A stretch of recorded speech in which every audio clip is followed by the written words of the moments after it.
Hello लोगोफोर बयखौबो गोदान आपडेट चेनेलाव फिन बरायफिनबाय गोदान भिडिअनि गेजेरजों आं दिनै नोंथांमोननो मोनसे आपडेट भिडिअ लाना फैदों।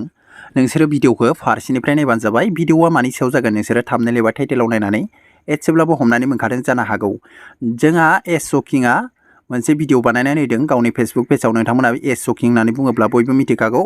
जकिं ब्रादारा मोनसे भिडिअ बानायनानै होदों, मोनसे इम्पर्टेन्ट भिडिअ आरोना। नोंथांमोना आं नैबे भिडिअखौ होनानै होगोन, नोंसोर भिडिअखौ फारसेनिफ्राय नायबानो जाबाय। बे भिडिअआ मानि सायाव जागोन आं नोंथांमोननो खोन्थानि। जायफ्रा ससियेल मिडियायाव सलायदों बेफोरबायदि न'खरनि पार्सनेल मेटारफोरखौबो ससियेल मिडियायाव गोसारहोगासिनो दङ, बैसोरनि सायाव जकिं ब्रादारा बे भिडिअखौ बानायनानै होदों।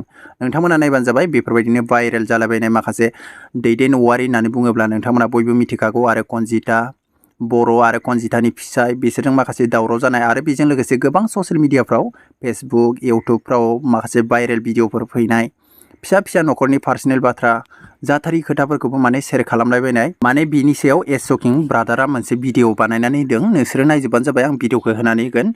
मोनसे मोजां इम्पर्टेन्ट भिडिअ बानायनानै होदों आरो बयनिबो थाखाय जायफ्रा ससियेल मिडिया सलायो नोंसोर भिडिअखौ नायबानो जाबाय। आरो जोङो दाख्लै खोनाबावनो मोन्दों बेफोरबायदिनो हाबा जागोदानानो 6 दिन थानानै खारनाय, माने बेफोरबायदिनो माखासे जाथायफ्रा गोबां सोमजिगासिनो दं दै जोंनि बर' हारिनि गेजेराव। बेफोरबायदिनो शेयार खालामलायबायनाय, बेफोरबायदिनो माखासे ससियेल मिडिया बाहायगिरिफ्रा, माखासे मानसिफ्रा माने फैसाखौल' सिनायदों, माने गावनि पार्सनेल मेटारफोरखौबो माने फेसबुक इउटुब ससियेल मिडियायाव हगारलायबायनानै गोबां माने बेफोरबायदिनो दावराव जागासिनो दं आरोना।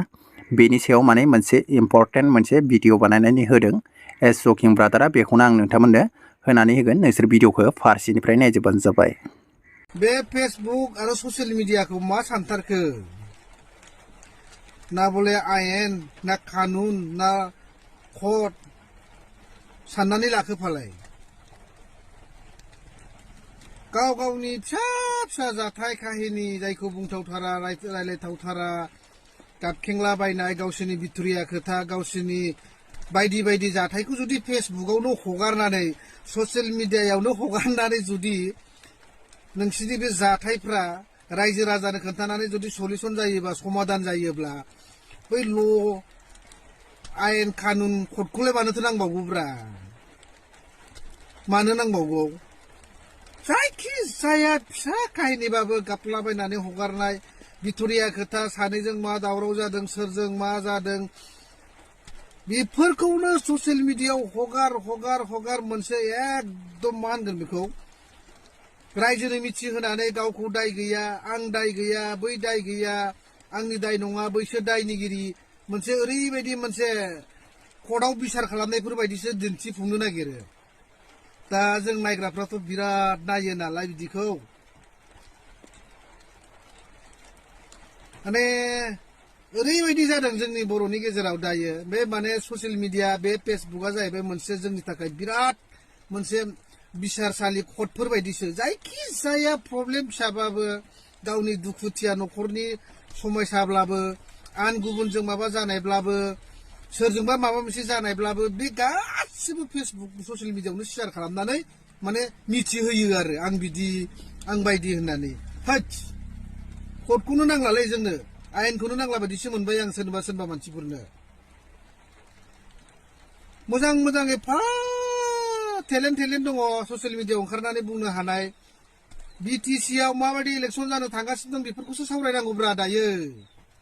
जोंनि बर'नि गेजेराव जे मोनथाम हानजा राजनितिक जोनोम मोनबाय, सोरनि थाखाय जोनोम मोनखो, मानि थाखाय जोनोम मोनखो, बे जोनोम जानायाव मा लस दं, मा लाब दङ, मा बेनिफिट दङ, फैबाय थानाय इलेक्सनाव बेयाव गभर्नमेन्ट दानो सोर थांगासिनो दङ, बेखौसो सावरायनांगौब्रा। बेफोरजोंसो रायजो राजा बर'फोरखौ फोजाखांनांगौ, मिथिहोनांगौ। नुवाखै नोङो? बर'जों बर'आ सेलायलायगासिनो दं। आन गुबुन जेरै बिजेपिआ हाबनानै दिनै मोनसे समाव 9था लाबाय, दायो नै बिसोरो 20ता लानायनि टारगेट, 15थायाथ' कम्पालसरि देरहाना दंखायो मालाय बिसोरो। बेफोरखौसो दा हायोबा सावरायनांगौ। जों नों आं बयबो दा एकदम बिराद गोख्रों जानांसिगौब्रा, सोलायनांसिगौ। बे गाव गावनि गाबखेंलाबायनाय, गावसोरनि माबा माबि समयसा प्रब्लेमफोरखौ बे फेसबुकाव दिन्थिलाबाय थानानैलाय मा जानो? मोजां भिडिअ लाबोनो नाजादोब्रा। मा गावबागाव पार्सनेल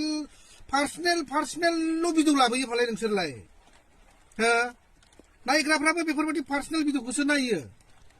ससियेल मिडिया साला जोंनि बर' समाजा मा जानो थांगासिनो दं बेफोरखौसो दा बेफोरदि बुंग्राफोरखौसो नायबावा पार्सनेल मेटार साला सोरजोंबा गोसोथोलायनाय सोरजोंबा माबा जालायनाय सोरजोंबा माबा जालायि सोरजोंबा खारख्लायनाय गाबखेंनाय बायदि बायदि समायसाफोरखौ दिन्थिनायखौनो खोब गुरुत्व होना नायो ओमफ्राय लाबा सोरा जादों जायहा भाइराल जाग्रा बिसोरसो जादोंना ओंखायनो हायोब्ला ससियेल मिडिया माखौ दोनदोंना गासैनिखौबो लाबोनो नाजाब्रा मोसानाय मुसुरनाय बेथ' कालचार बेथ' हारिमु बेफोरखौ लाबो मा गाव गावनि पार्सनेल दावराव जानाय सोरबा बिसि फिसायजों सोरबा फिसाजों सोरबा बायदि बायदिजोंना जोंनि बिटिसि इलेक्सनाव बिराद गाज्रि जानो थांगासिनो दं बेफोरखौ सावराय बुजिहो रायजो राजा साफ्रोमबो बुजियिफोरखौ मिथिहोनो नाजा फैबाय थानाय बे इलेक्सनाव सोरखौ देरहायोब्ला जोंनि बे माबाया माबायदि थागोन बेफोरखौसो सावरायनांगौ दा दा नै गोबां मा होनो गोजौ फरायसालिफ्राव गोबां दिनै कारापसन जानो थांगासिनो दं जोंनि बिजाबफ्रानो